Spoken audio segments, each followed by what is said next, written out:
दोस्तों चलिए आपको एक मज़ेदार कहानी सुनाता हूँ। शायद ये कहानी आप लोगों ने पढ़ी भी होगी, और अगर नहीं पढ़ी होगी तो सुनी होगी, और अगर नहीं सुनी है तो चलिए मैं आपको सुनाता हूँ। एक जंगल था।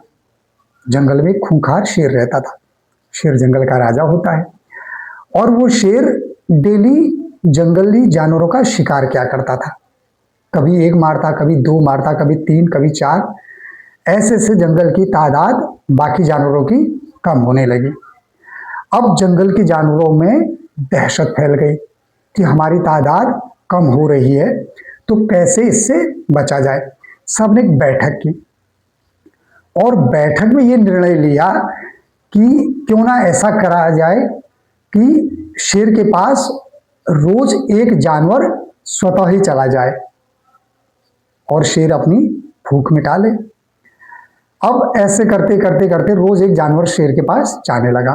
अब शेर भी खुश था, इधर लोग भी थोड़ी खुश थे कि चलो कुछ तादाद हमारी बच रही है, जो आने वाली जनरेशन है वो भी आ रही है। तो ऐसे करते करते एक दिन एक नन्हे खरगोश की बारी आई। अब नन्हा खरगोश जरूर था, लेकिन बहुत ही शातिर, सयाना और चालाक था। वो थोड़ा सा धीरे धीरे जाते हुए अपने दिमाग में उपाय सोचता हुआ चला गया और शेर के पास पहुंचा। शेर बहुत भूखा था। वो भी उस अदने से खरगोश को देखकर वो आग बबूला हो गया। सबसे पहले बोला, तुम इतनी देर से क्यों आए हो? खरगोश बोला, महाराज क्या करूं, रास्ते में मुझे दूसरा शेर मिल गया था और वो मुझे खाने के लिए लपक पड़ा। मैंने किसी तरह उससे जान बचाई और आपके पास हाजिर हुआ हूं, मुझे माफ कर दें इसके लिए। तो शेर जैसे दूसरे शेर का नाम सुनकर आग बबूला हो गया। उसका गुस्सा सातवें आसमान में चढ़ गया। बोला, फौरन मुझे उसके पास ले चलो, मैं तुम्हें बाद में खाऊंगा, पहले उसे जान से मार डालूंगा। तो खरगोश ने कहा, चलिए हुजूर, चलिए मैं आपको उसके पास ले चलता हूं। फिर क्या था, आगे आगे खरगोश और पीछे पीछे शेर। शेर आग बबूला था, लेकिन खरगोश जो था वो थोड़ा खुश था, क्योंकि उसकी चतुराई धीरे धीरे रंग ला रही थी।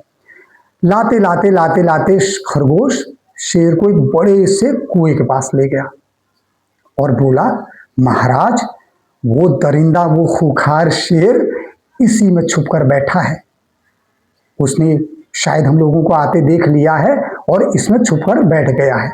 अब आप उसे मारिए और मारने के बाद बाहर निकलिए और मुझे खाकर अपनी भूख मिटाइए। अब शेर ने कहा दहाड़ते हुए, अभी मैं इसका काम तमाम करता हूं। गुस्साए शेर ने कुएं के ऊपर दोनों पैर रखे और पानी की ओर झांका। जैसे ही उसने पानी की ओर झांका, उसे अपनी ही छाया प्रतिद्वंदी शेर दिखाई दिया। उसने आओ देखा न ताओ और पानी में छलांग लगा दी। फिर क्या, गया काम से। इसीलिए दोस्तों कहते हैं, बुद्धि छोटी बड़ी नहीं होती, बुद्धि छोटे बड़े को देखकर नहीं आती। कब किसकी बुद्धि काम कर जाए कुछ कहा नहीं जा सकता।